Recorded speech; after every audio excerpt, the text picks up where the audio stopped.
Okay. Okay. And we are back on the Build Phase podcast stream. And today I'm going to talk about some cards. So let's get into it.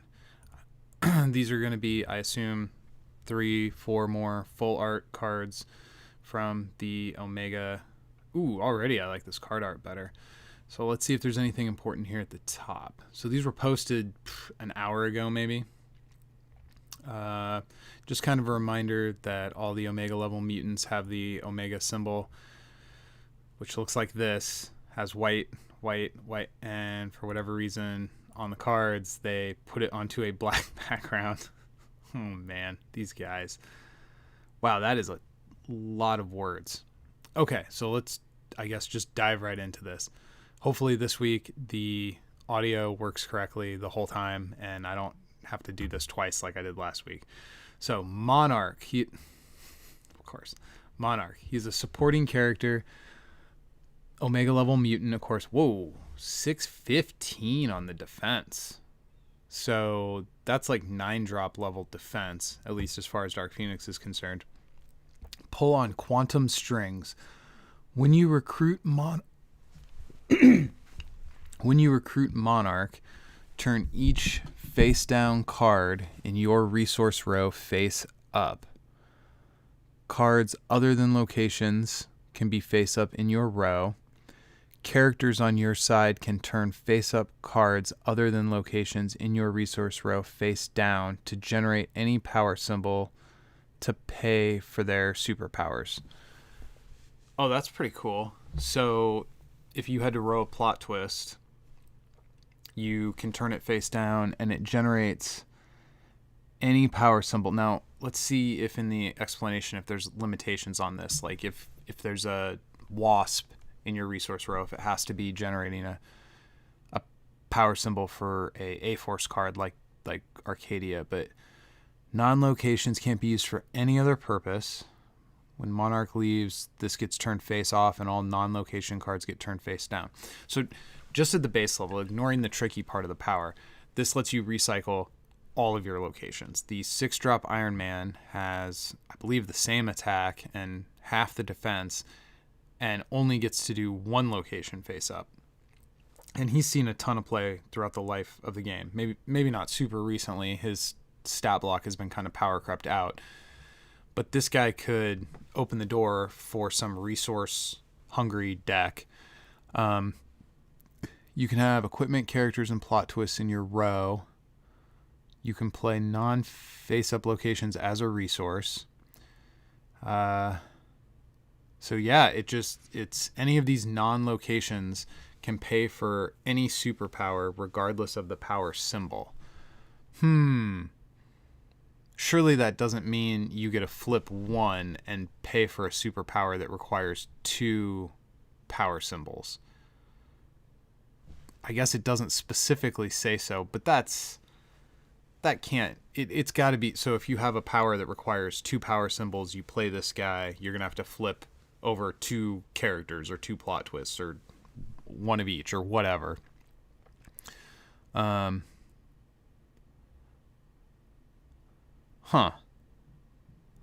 the example they use is Cyclops trying to use battle tactics. I don't know Cyclops off the top of my head, what battle tactics is, so let's look it up here real quick.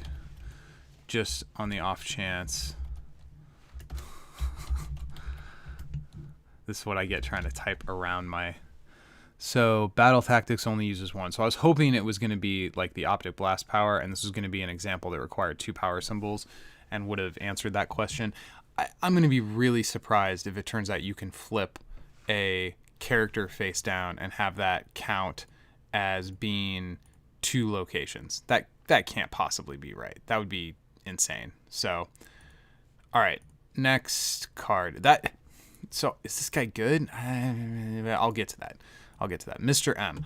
I love this card art. I don't know who this character is, but I love this card art. 8 cost, 1510 with range. So that's Dark Phoenix level. So right off the bat, just looking at this stat block on an 8-drop, I'm going to guess his powers are not as good as some of these other ones. if he has this stats also with like a really good power, he's already the best art I think we've seen on any of these. But okay, so Omega level mutant, subatomic manipulation. I have to lean forward because my eyes are so bad. When you recruit Mr. M, do both. Power removal. Choose a keyword or superpower on an enemy character. Enemy characters lose and can't gain that power until Mr. M leaves play. So he's got a nullifier, basically. I guess not quite a nullifier because you choose a character, but let me guess. Power augmentation. You're going to get all the powers you stole off somebody. Choose a keyword or superpower on another character on your side. Characters on your side and in your hand, deck, and KO pile with that power. Gain that power until Mr. M leaves play. So they have to have the power printed. Well, it doesn't say printed. So like Hyperstorm would, if he was in play and then you played Mr. M, he would gain whatever superpower you targeted an additional time. So he'd have the power twice.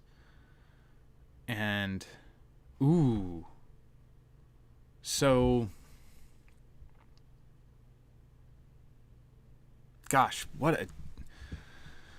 So immediately my mind goes to my Hyperstorm Sister Grimm combo deck, but that's not going to be a good example because Sister Grimm is locked out from playing a superpower more than once. So what this does is it lets you play a superpower twice per turn, which could potentially be really good.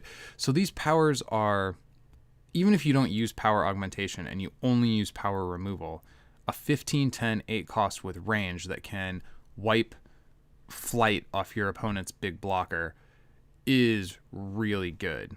And so this could also be a keyword. So you could choose Berserker and then say your Thor main character would have Berserker twice. That's a really pedestrian example, but that's the kind of idea. So maybe thinking about this in terms of keywords that can stack, like Hunter would be a good one.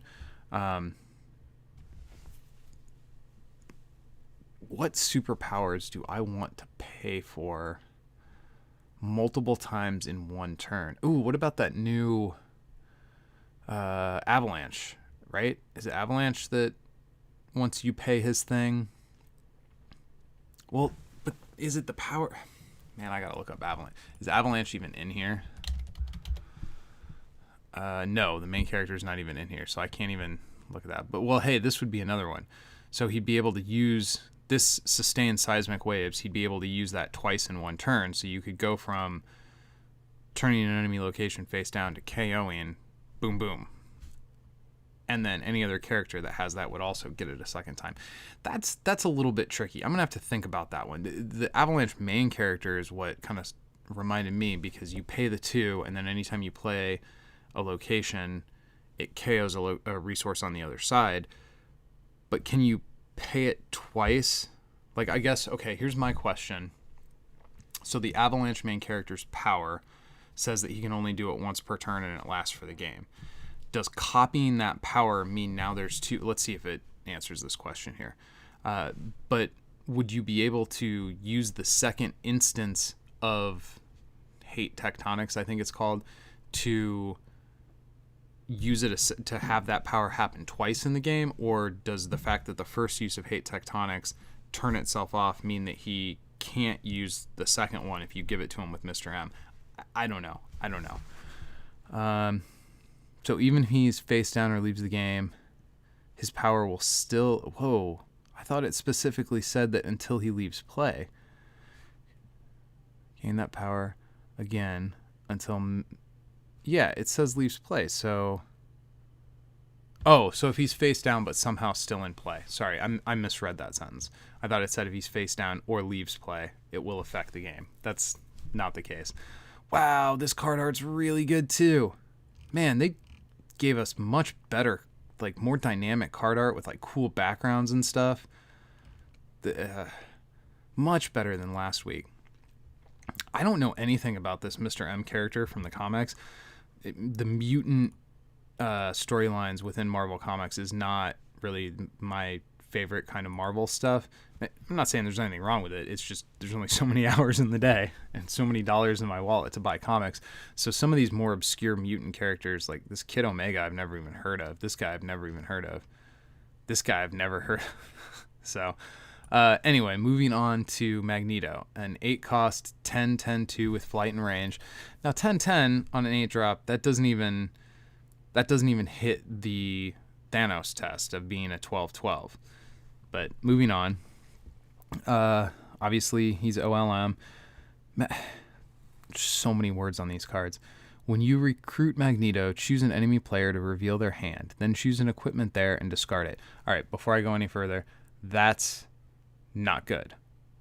Like, you have to count on your opponent having an equipment in their hand on either their turn 8 or heading into their turn 9. The biggest equipment in the game is the Serpent Crown, so he's like a turn late if you're trying to catch them with a big impactful equipment in their hand. But moving on, then you may KO an enemy equipment and or move an equipment from any character to an unequipped character. Then search your deck and KO pile for one equipment. Oh, so normally when we get these kind of effects, you get to search your deck and KO pile for one thing, but this says search deck and KO pile for one equipment each, notably not your hand, reveal them and put them into your hand. Then you may play equipment for free, ignoring team restrictions. Holy cow. So the initial part feels weak. Hitting somebody's hand to force a discard of an equipment on turn 8 is whatever. That's gravy. We can ignore that. KOing an enemy equipment and or move an equipment from a character to an unequipped character. So if your opponent has 2 equipments, you kill one and you steal the other. And if they only have one, you just steal it. Maybe you want to kill it if it's like a nullifier or something. Well, no, because they changed the nullifier rules. So now when you steal a nullifier, it affects your opponent. It doesn't affect you. Really, the most relevant part of this power is being able to search your deck and KO pile for 2 equipment, put them into your hand, and then you can play them for free, ignoring team restrictions. So you could get Infinity Gems, you could get Serpent Crown, and play him, then play Serpent Crown. So this almost immediately outclasses Jean Grey. Jean Grey is an 8/8 who has a Serpent Crown type of effect. Magneto is a 10/10 who can go get the Serpent Crown even if it's already been KO'd and play it for free. The existence of Magneto means I think Jean Grey is just so thoroughly outclassed. Yeah, you can play Jean Grey and then you don't have to put Serpent Crown in your deck, but I mean, Serpent Crown is a completely playable card on its own. Yeah, it's kind of weird to show us Jean Grey last week and then show this other character that for 2 deck slots, well, I guess maybe you want more than 2 8-drops, but for 1 additional deck slot on top of the 8-drop, you can go into your deck, or even, like, say, turn 7, you steal a character, use that to get a character killed, then turn 8, you play this guy, get the Serpent Crown back, and steal their drop the next turn. This is really good. And the ignoring team restrictions part's kind of important, too, because, well, I can't think immediately, like, of stuff that you would necessarily want to play. Whoa, Magneto's helmet. That could be pretty good. You have a 10/10 Jessica Jones with 2 wounds and that helmet on. Oof. Yeah, Magneto is quite good. And finally, oh, well, hang on. Let me look here and see. Mags doesn't make equipment played as other card types free. So Impossible Man and Arnim Zola's ESP box. Okay, that's fair. Hey, all enemy equipment is messed up and do whatever you want to do. We considered writing, hey, all enemy equipment is messed up and do whatever you want with yours. But Chad didn't like that. Can you imagine if they actually printed that card that way? Like, can I get a ruling on this? All right. Last guy. Again, these little black boxes on a white background is horrifying, but I'm going to try to not mention that again. 6'9", flight and range, 1 health.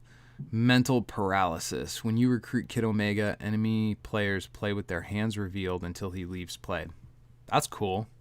I mean, this late in the game, I don't know how many cards you're actually going to be looking at with that effect, but I've always been a fan of being able to see what kind of answers your opponent has available. At the start of your main phase, choose a character card in each enemy player's hand. They can't play cards with that name until Kid Omega leaves play. That could be a game winning. You look at your hand. So on turn 8, I play my guy.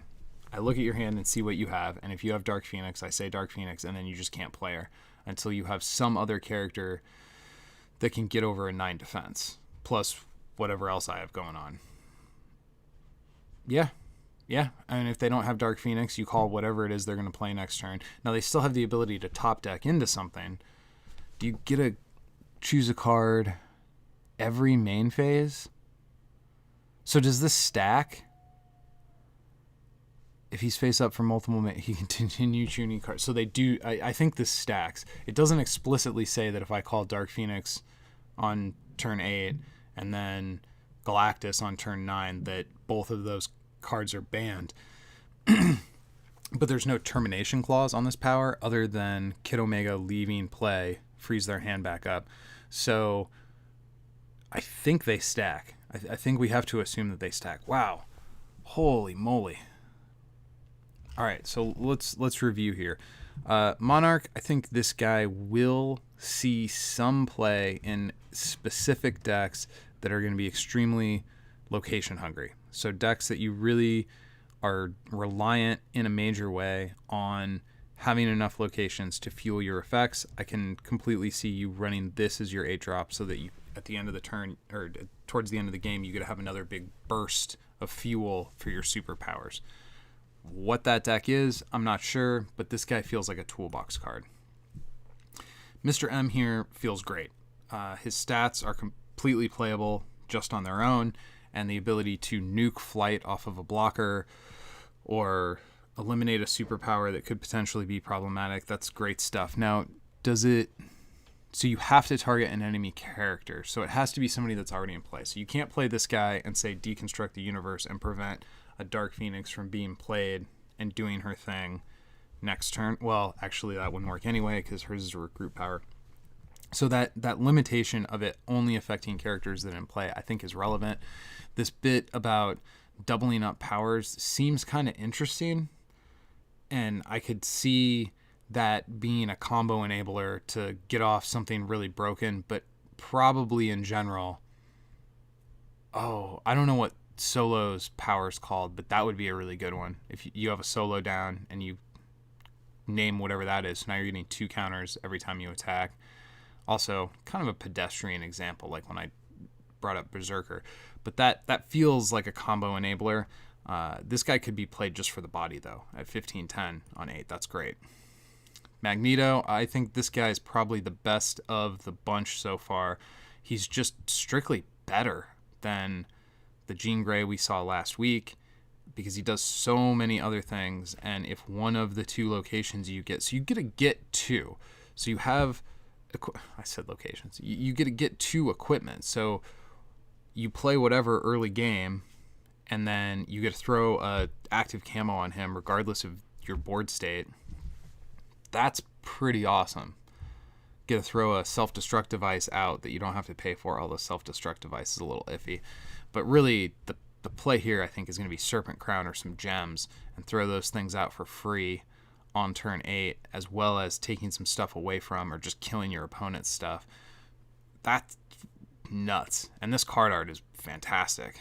And Kid Omega, sure.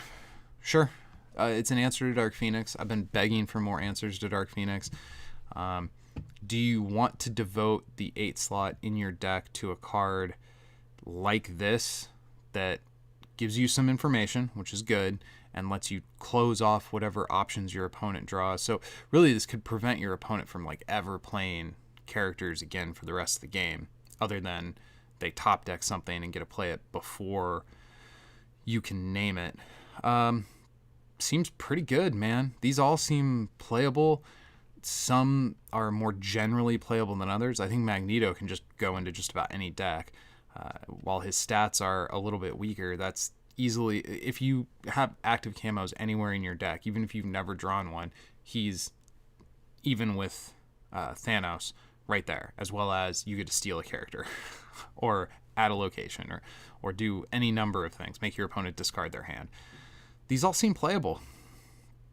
The problem with high cost cards is the window of when you can play them is fairly narrow, so it's going to be a little bit you can't just throw 8 cost cards in. They need to do something with your deck that is specific to what you're trying to do, because there aren't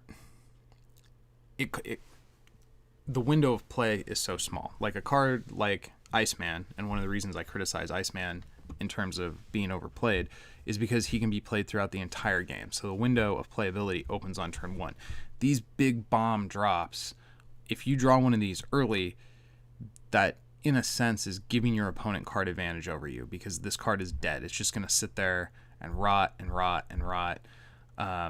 And then you don't get to play it until the very end. So it needs to really fit with your overall play strategy to put one of these bombs into your deck.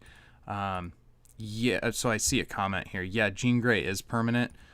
How many turns is the game going to go past turn 8? Most of the time, not very many. So this does exactly what Jean Grey does, as long as you devote one deck slot to a card that a lot of people play anyway.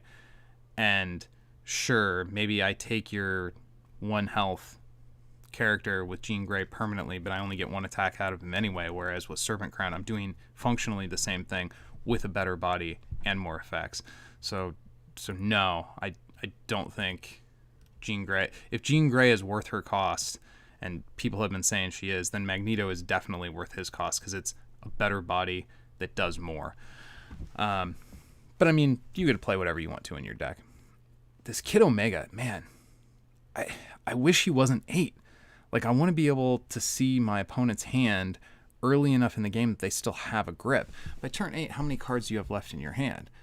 I mean, some games, sure, you're going to be able to look at a bunch of different options that your opponent has. Now, I get that the way the other part of mental paralysis works is the fact that they have a shallow hand makes him better, because they might not have more than 1 or 2 cards in their hand, and then you name whatever the character is that they have, or you name the character you're afraid of, Dark Phoenix, and that locks them out of being able to play that card. So I get why him being late in the game, how these two powers synergize, but really what I want is a character that lets me look at my opponent's hand that's not attached to a bad body. Like Destiny out of the what was it, Future Freedom Force? Yeah, Destiny out of the Freedom Force expansion lets me look at cards that you're drawing, but it's kind of a bad body. It doesn't feel like it does enough. This guy feels like he does a bunch, but it's so late in the game that I'm not going to be able to peek at your hand quite as much as I would have liked to. So, all right, some good cards here. None of these make me feel like, nah, I'm not going to play it. Oh, I should mention that I didn't realize it at the time last week, but Iceman only targets locations, not resources, which means that Ice Age power is probably just strictly not great. Although, if somebody plays Monarch and then you answer with Iceman, oof, that could be brutal. So, all right, that's today's previews. This expansion, the Omega level expansion, comes out October 14th. Of course, this is an Upper Deck release date, so take that with the appropriate grain of salt. And until next time, go win some games.